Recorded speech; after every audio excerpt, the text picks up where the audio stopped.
The President of Mexico, Andrés Manuel López Obrador, reached 3 years in office and called on the population to the Zócalo Square in Mexico City to celebrate his administration.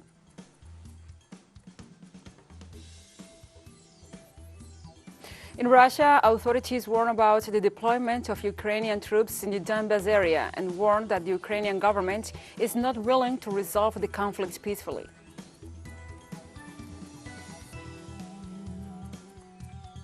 Member states of the World Health Organization have agreed to start drafting a global agreement to prevent and tackle the next global pandemic.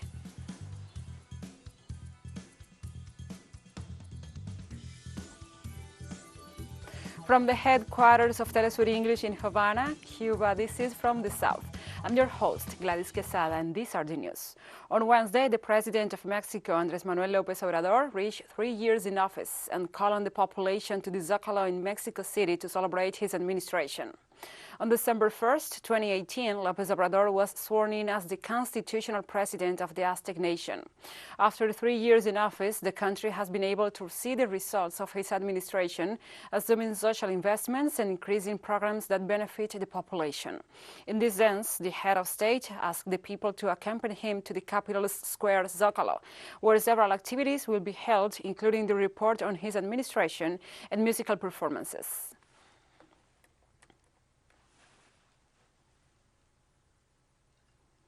Ecuador President Guillermo Lasso declared a 30-day extension of the state of emergency following the crisis in the country's prisons. The extension is imposed after a first state of emergency expired on Monday. This allows the armed forces to collaborate in the control of the penitentiary centers under the parameters of the Constitutional Court. The country is experiencing a prison crisis, which, according to the government, is the result of the confrontation between criminal gangs related to drug trafficking that fight for control of the penitentiary centers. On late February, 79 inmates were murdered in a prison riots in Guayas, Azuay, and Cotopaxi provinces. On early November, a new wave of violence left 68 prisoners killed.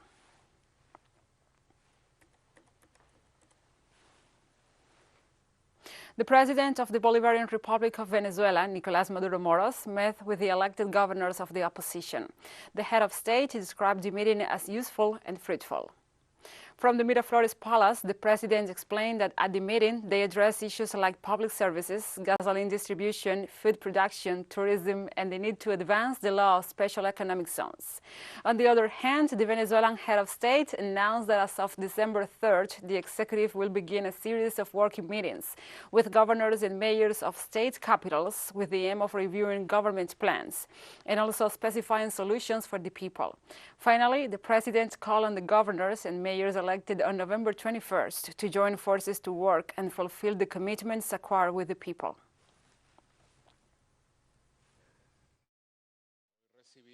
Today, as I announced on Sunday, I met with 3 governors elected in the ranks of the Venezuelan opposition. I met separately with Manuel Rosales, governor of Zulia, with Borrell Rodriguez, governor of Nueva Esparta, and with Governor Alberto Jalides of Cojedes. I can say that they were 3 useful and fruitful conversations of understanding, with the idea of working together. Colombia continues to see high rates of political and social violence, mainly against vulnerable populations like indigenous peoples who are expelled from their territories and re-victimized once they arrive in the big cities, putting their existence as a community at risk. We have more in the following report by our correspondent Hernan Tovar. This is how more than 1,000 members of indigenous communities who arrived in Bogotá because of the war in Colombia are living. Many have been living in the city for over 5 years. They continue enduring the neglect of the Colombian government. Such is the case of Maria, who lives here with 5 children and is totally uprooted.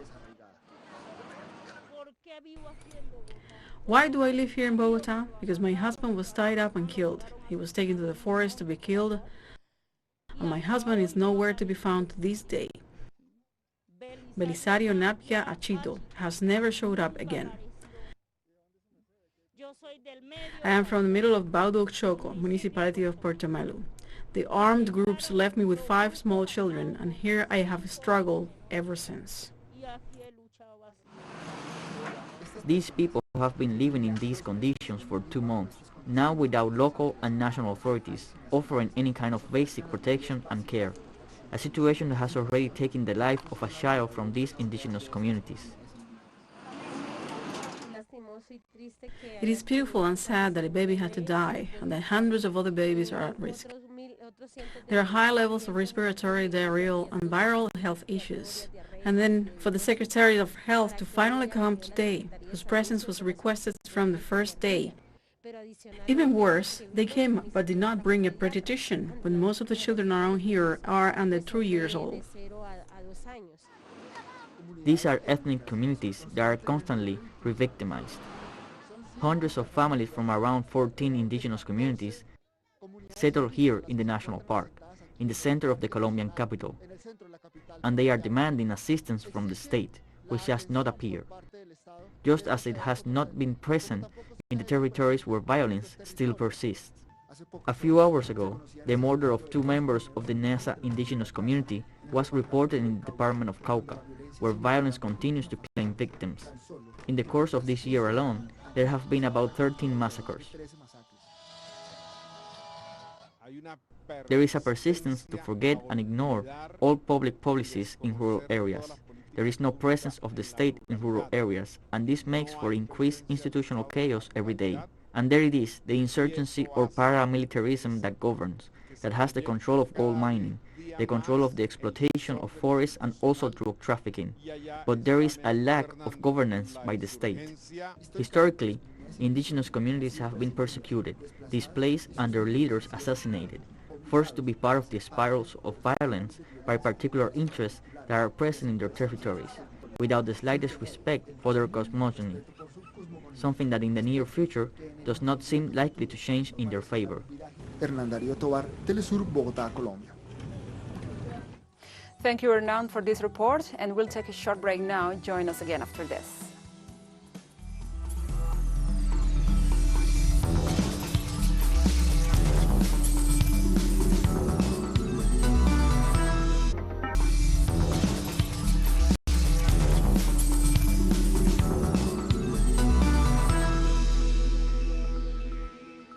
Welcome back.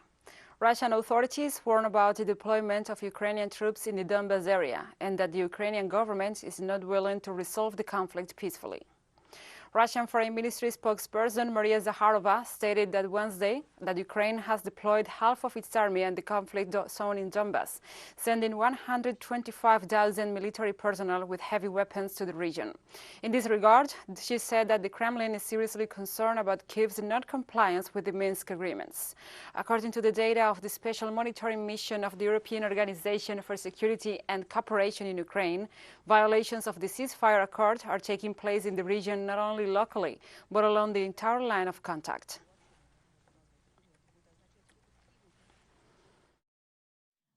The armed forces of Ukraine are building up their military strength, massing heavy equipment and personnel. According to some reports, the number of Ukrainian troops in the conflict zone has already reached 125,000 personnel. This Wednesday, during his annual address to the parliament, Ukrainian President Volodymyr Zelensky called for direct negotiations with Russia to end an 8-year war, adding that all external partners recognize this. Be able to end the war without direct talks with Russia. We must talk. We must talk knowing that we have a strong army. In Russia, at least 11 people were injured by adverse weather conditions in 4 different regions after a hurricane's passage. Russian emergency services said that out of the 11 people injured, 3 were in the capital Moscow, while 5 were in Crimea, 1 in Tula province and 2 in Sebastopol. Authorities said that 8 of the injured were hospitalized and the others received medical assistance. Moscow's emergency services reported that strong winds tore 157 trees, damaging 87 vehicles.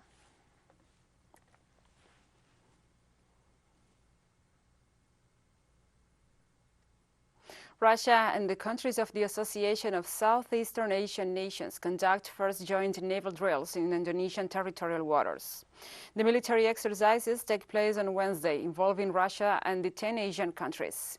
The exercises are being held in North Sumatra area. And the Indonesian Navy Admiral Arzad Abdullah stressed that the exercises will strengthen cooperation, mutual understanding, and the friendship among the militaries of the participating countries.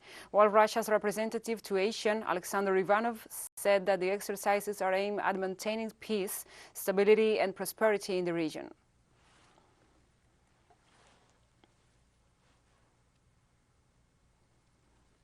Protests continue in Bangladesh capital city against the government, demanding medical care for former Prime Minister and opposition leader Khaleda Zia. Thousands of people have joined a protest for the health of the country's ex-premier, who is in intensive care unit of a hospital in Dhaka after suffering an internal hemorrhage due to mistreated liver cirrhosis in prison. Zia, 76, who is recovering from COVID-19, has received enormous support, and his doctor said that only by traveling abroad could his medical condition improve. Meanwhile, the country is being shaken by multiple citizen protests over the road conditions that led to the death of a high school student.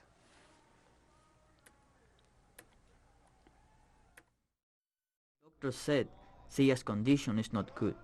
They clearly stated that Zia's treatment in her current condition is not available in this country. Uganda and the Democratic Republic of Congo launched a joint cooperation against terrorist forces of the Islamic State.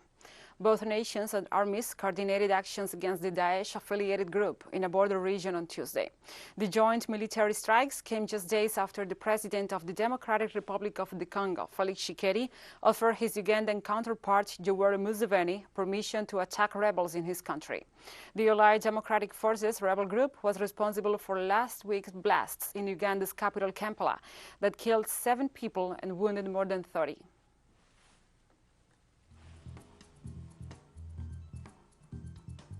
And we have more news coming up after a final short break, so stay with us.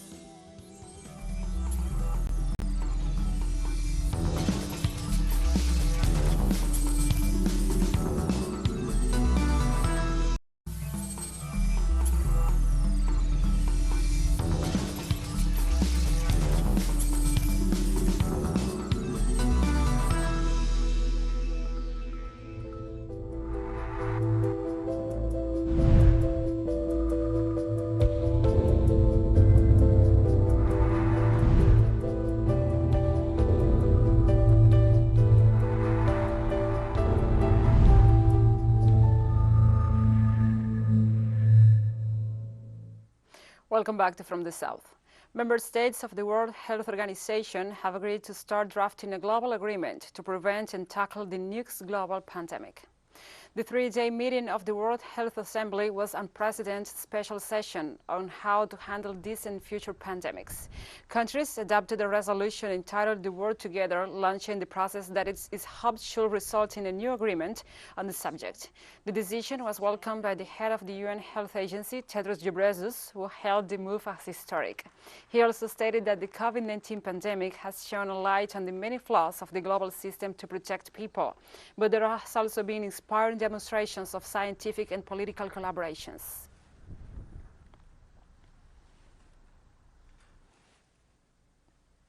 Member states, the head of the World Health Organization, held steps by its member states Wednesday to launch work towards an international agreement to help prevent and prepare for future pandemics in the wake of the coronavirus. I have one simple request for all member states, and that is, end this pandemic.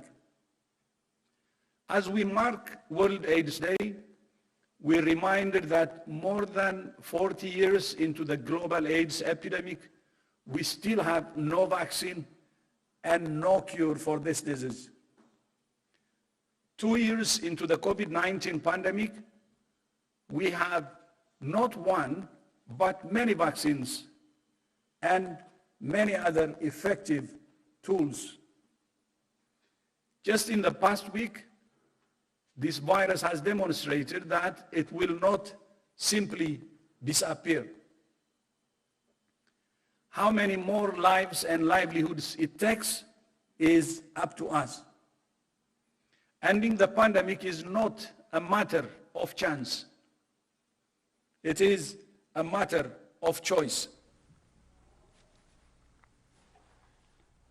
Despite rushing to impose travel restrictions against Southern African countries, it turns out that the Omicron variant of COVID-19 was actually first found in Europe.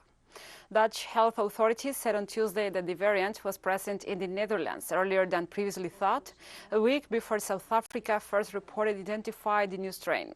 The variant was found in 2 test samples from November 19th and 23rd, with one having no travel history, suggesting that the variant was already circulating in the country.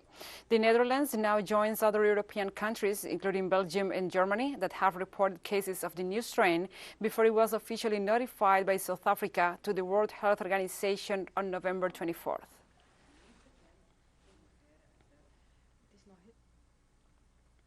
Chinese authorities have reported the highest number of COVID-19 cases in a month. The National Health Commission reported the detection of 113 new positive cases of SARS-CoV-2 coronavirus this Tuesday. This is the first time that the Asian country has surpassed 100 new cases per day in almost a month, since the report issued last November 4th. In this context, officials have expressed that the Omicron variant represents challenges, but that they trust national vaccines and the strategies deployed. Since the beginning of the pandemic, China recorded 98,824 infections and 4,636 fatalities.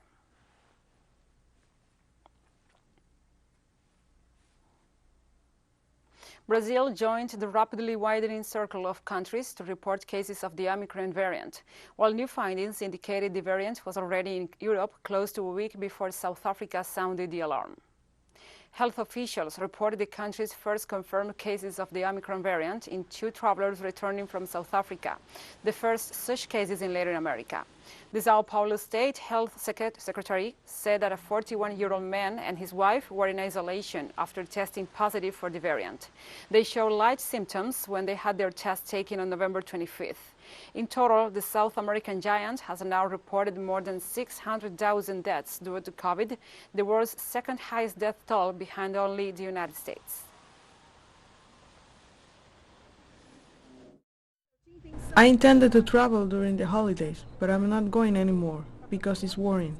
I don't know if I travel I'll be able to return afterwards. I don't know how contaminated people will be, so I'm going to continue with restrictive measures. The picture we see in Europe is very worrying. That makes us a little scared, but I think we have very little information. And we have come to the end of this news brief. But remember, you can find this and many other stories on our website at telesuryenglish.net. And also, if you feel so inclined, please join us on social media for all the latest news. We are on Facebook, Twitter, Instagram, and Telegram. For Telesur English, I'm Gladys Quesada. Thank you for watching.